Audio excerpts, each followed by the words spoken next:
Greetings once again. It's a pleasure to be back. And for this particular episode, I'm going to talk about how to harness the potential of the African Medicines Agency.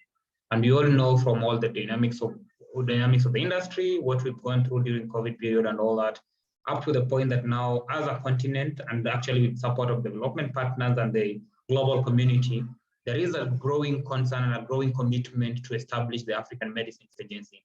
And on this account, being driven by the AU, NEPAD, African Union, Department for Development in the continent, the focus has been on coming up with a common regulatory agency that would look at improving access to safe, effective, and quality medicines in the continent.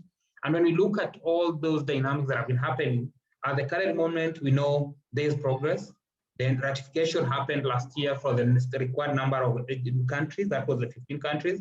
And in November, we had the African Medicine Agency establishment approved through the ratification of the 15th member country.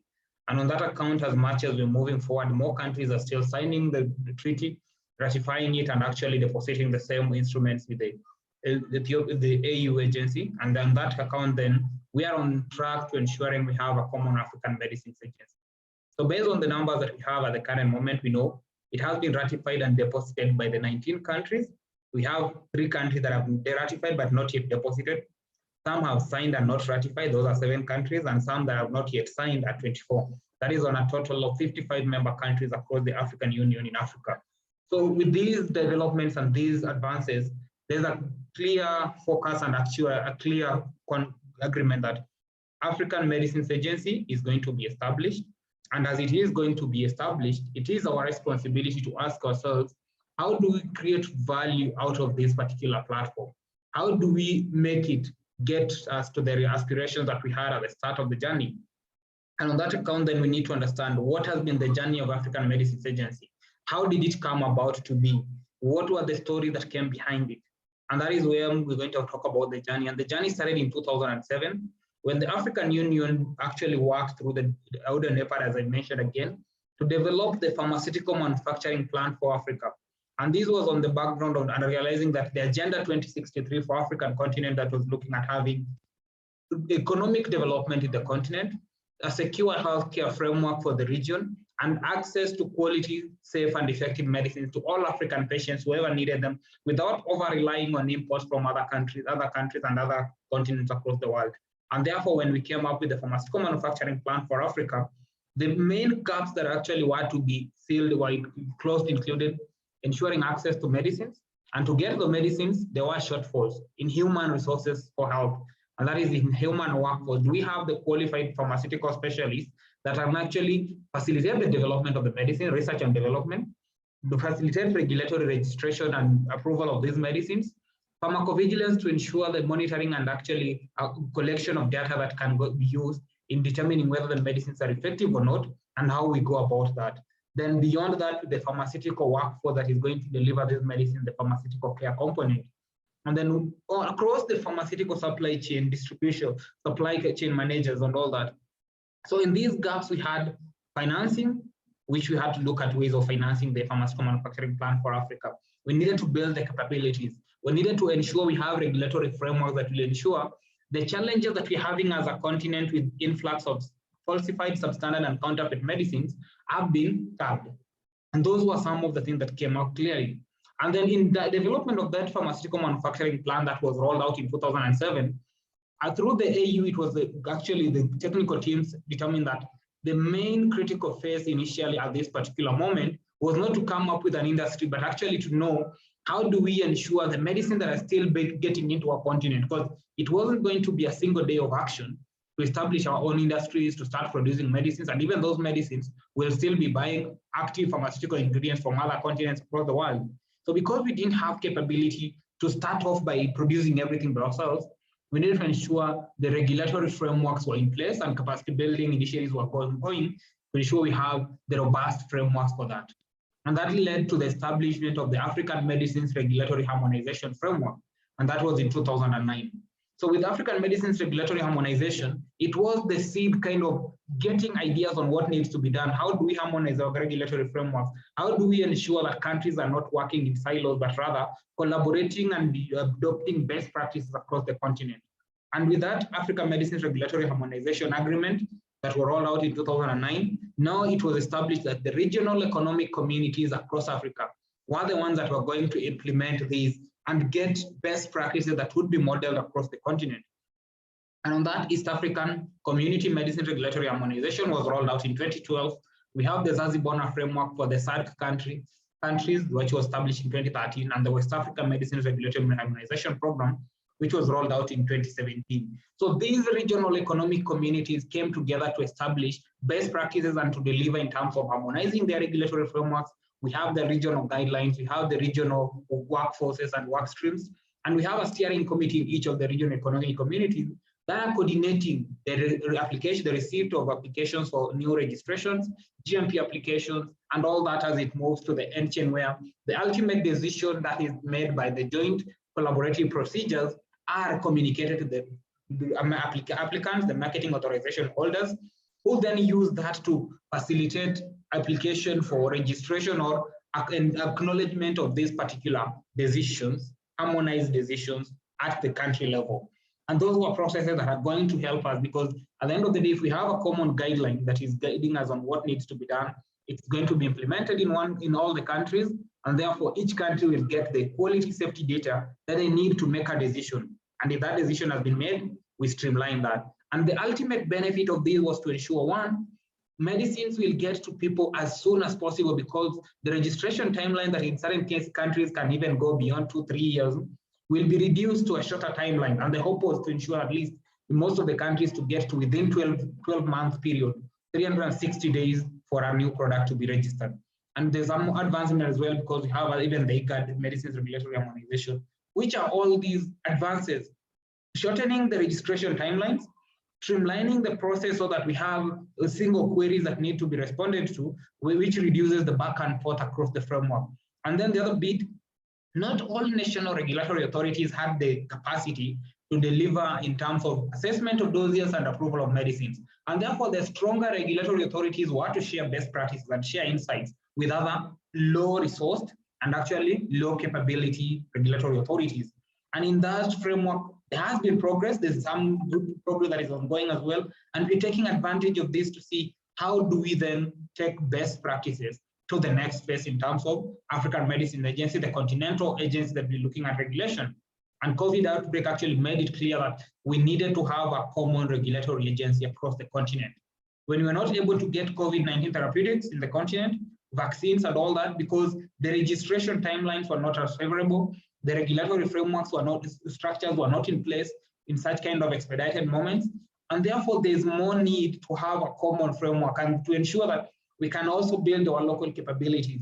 So after that, then the African Medicines Agency Treaty came into place, and people were looking at how do we make it be realized. And as I've mentioned, it has been ratified by the required number of countries. Cameroon was the 15th, which put it into the map that now we were going to the next step. So what is happening now?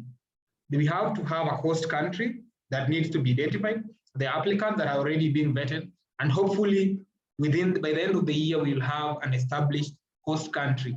And that country will come to establish a secretariat that will be guiding how are we going to run this agency, who are the people who will be running day-to-day activities. And once that is done, now the African Medicines Agency will be in place. And all that is what takes me to the next point on what I was talking about. How do we harness the potential of the African Medicines Agency? And in terms of harnessing the potential of the African Medicines Agency, we need to ask ourselves, what are our needs as a continent? What are our needs as a people? One, the main and the most the overarching and the underlying factor that we need to ensure is our people need medicines. And they don't need only medicines, they need quality medicines which are safe and effective for the treatment of their particular condition that they're suffering from. And therefore, access to medicines is the critical bit. So how do we deliver medicines? They need to be developed, that is research and development. They need to be registered in the countries through research and development, including clinical trials. Then they need to be registered in the countries to ensure they are available and actually they meet the criteria on what needs to be used in the countries. Beyond that, we need pharmacovigilance measures. After the pharmacovigilance, we need to have pharmaceutical workforce that is going to deliver these medicines to the people in terms of supply chain, the end consumer, end patient healthcare provider that is meeting the patient. If these are going to be met, then that will be a win for us. So how do we harness the potential? African Medicines Agency at the outset is focusing on the regulatory framework. And in that regulatory framework, we need to ask ourselves, what are the shortfalls in regulation? We all know the burden of falsified substances and counterfeit medicines is substantial and massive across the continent. As it's substantial and massive, we need to find a way to control it. Are we going to position African Medicines Agency to be our voice, to be the actually go-to solution that can help us realize this by blocking such kind of trade across the continent? We need to.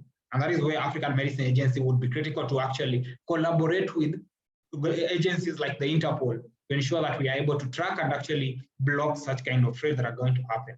In terms of regulatory agencies, we all know across continent, we have very few strong regulatory authorities. In West Africa, we have Ghana and Nigeria now having the maturity level 3 regulating. In East Africa community, we have only Tanzania. In South Africa, we have South Africa and some other countries that are still coming up, but they don't have the framework. So how do we take advantage of these growing agencies and also use it to build the capabilities of other regulatory agencies? Because we need a continent that has the capabilities. They have the potential to regulate their own markets and control influx of substandard and poor products, and also ensure access to the quality medicines for their people. So that is regulatory agency. We need to strengthen them. And in that strengthening, in my perspective, the best way to harness this potential is let's come with a common African guideline for medicines registration and evaluation.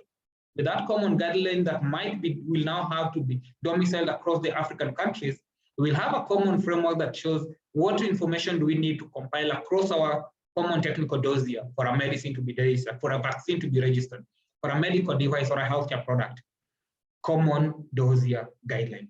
When we have a common guidelines which are guiding us in what needs to be done, we need to take advantage of that and actually engage with the health authorities to build capabilities of their assessors, to their qualified persons, to be able to use these guidelines and use them in assessing new applications that are coming. On one case, that is where we talk about the business case, because with these regulatory agencies knowing building capability, having guidelines for them by themselves, then now they have the guidelines. Then training them to know how to go about it. And we're making the work easier even for the manufacturers, because if I'm producing a medicine in Kenya, then that medicine, I want it to be registered across the 55 countries. With a common guideline, it means the dossier that I'm going to prepare will be a common dossier that meets the requirements across the 55 countries. That is a win for me because I'm ensuring efficient and effective use of the available resources, prudent use of resources, which we need to ensure is there for us. And then beyond that, we need to ask ourselves, who are the other stakeholders that we play or cooperating with? Development partners and governments. Governments have a responsibility to ensure access to their medicines, to their populations, healthcare services.